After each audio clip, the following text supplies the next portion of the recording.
Di tengah pembahasan Palestina di PBB, sejumlah orang tewas dan terluka menyusul serangan Israel ke sebuah bangunan perumahan di daerah Al-Samer, kota Gaza, Senin waktu setempat. Warga menyelamatkan korban dari reruntuhan bangunan. Tim penyelamat dan juga warga mencari korban selamat di antara reruntuhan. Kantor berita Palestina Wafa mengutip sumber-sumber medis, sedikitnya 7 warga tewas dan lainnya terluka dalam serangan udara di Al-Samer di pusat kota Gaza. Namun militer Israel belum berkomentar soal insiden ini. قليل طلب استغاثة في مفترق السامر. قامت وحدات الإنقاذ والإطفاء في التوجه إلى المكان. عند وصول المكان تفاجأنا في استهداف مربع سكني كامل على رؤوس ساكنيه. قامت وحدات الإنقاذ بانتشال عدد من المصابين وأيضا عدد من الشهداء، وما زالوا عدد أيضا مفقودين تحت الأنقاض، وما زالت طواقمنا في الإطفاء تتعامل في نفس هذا المكان، وما زالت النيران مشتعلة، ورغم قلة الإمكانيات ما زلنا نكمل في هذا العمل وإطفاء وإخماد هذه القرية. Kita bahas peran Indonesia di PBB dalam komitmen untuk mendorong perdamaian di Palestina bersama dengan Marty Natalegawa, Menteri Luar Negeri Republik Indonesia periode 2009-2014. Selamat petang Pak Marty dengan Maidop. Selamat petang. Selamat petang. Oke, Pak Marty, tanggapan Anda soal peran Presiden Prabowo soal solusi 2 negara untuk perdamaian di Palestina yang disampaikan kemarin?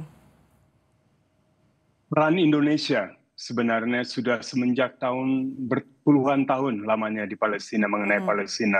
Anda pahami bahwa ketika PLO pada saat itu mendeklarasikan kemerdekaannya pada bulan November tahun 1998,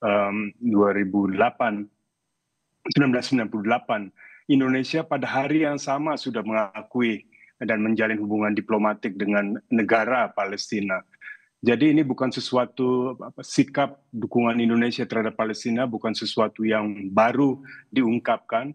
Tentunya juga bagian dari itu adalah sikap yang konsisten selama ini yang mendukung konsep two-state solution.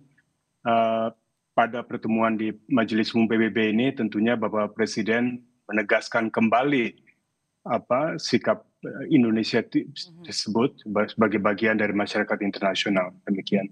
Sikap kita yang persisten, ini juga bukan hal yang baru, langkah baru, sikap baru dari Indonesia untuk Palestina. Pak Marty, 142 negara telah mengakui Palestina. Lalu apa kemudian tahapan selanjutnya? Mungkin kami tadi perlu menambahkan, meskipun betul selama berpuluhan tahun kita mendukung Palestina, mendukung juga konsep two-state solution, konteksnya pada saat ini sangat berbeda. Dalam arti kata kita sedang melihat hari demi hari tindakan dari Israel yang sangat tidak dapat diterima oleh masyarakat internasional. Jadi mungkin senafas dengan penegasan kita terhadap konsep two-state solution, siogianya juga ditekankan bahwa tidak akan ada impunitas pelanggaran hukum internasional, pelanggaran hukum kemanusiaan internasional yang saat ini sedang terjadi hari demi hari oleh Israel, harus dipertanggungjawabkan oleh pemimpin-pemimpin negara entitas tersebut.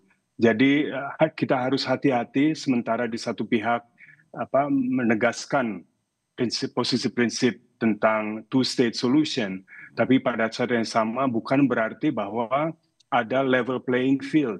Jelas di sini siapa yang occupying state, negara pihak yang menjadi negara penduduk, siapa yang tertindas dan menjadi korban.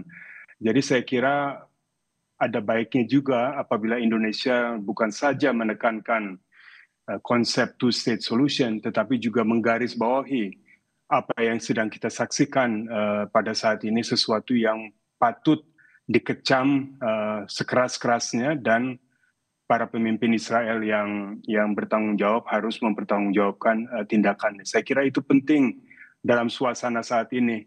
Jangan sampai kita seolah-olah tampil ada semacam disamaratakan bentuk tanggung jawab negara rakyat Palestina yang ditindas dan pemimpin-pemimpin Israel yang menindas demikian. Apakah dengan pidato dari Presiden Prabowo Subianto di PBB kemudian Indonesia diperhitungkan di dunia, Pak Marty? Indonesia selama ini bahwasannya beliau ada di New York saja sudah merupakan suatu kemajuan. Karena selama 10 tahun terakhir ini kita ketahui bersama tidak sekalipun Indonesia hadir pada tingkat kepala negara secara langsung. Kami ingat sekali melalui Zoom. Jadi bahwasannya beliau udah present, hadir di PBB merupakan satu kemajuan yang positif dan baik sekali. Tentunya tapi being present, berada di sana adalah satu masalah, satu capaian, tapi harus menyuarakan pandangan-pandangan yang nyata, yang konkret, bagaimana kita bisa memajukan cita-cita yang kita harapkan berkaitan dengan Palestina ini.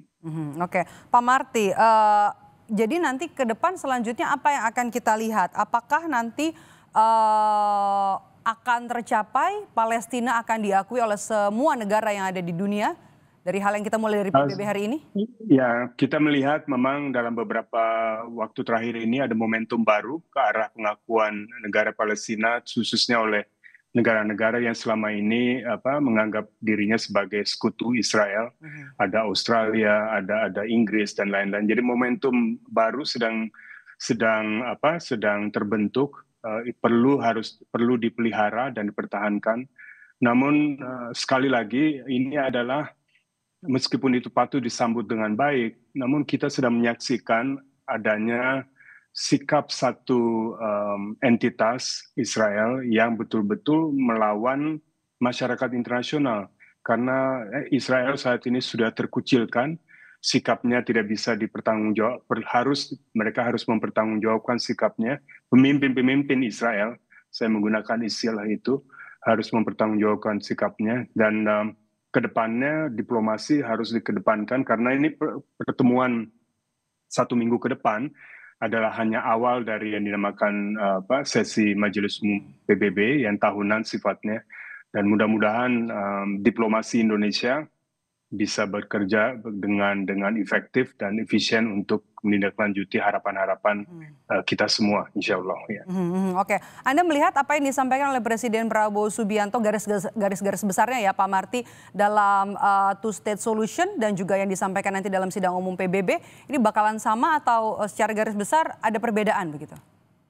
Saya kira kalau yang dalam sesi yang kemarin kan sifatnya khusus terfokus pada masalah Palestina, sedangkan general debate yang akan pidato yang akan disampaikan nanti malam waktu Indonesia sifatnya lebih umum mengenai semua masalah internasional.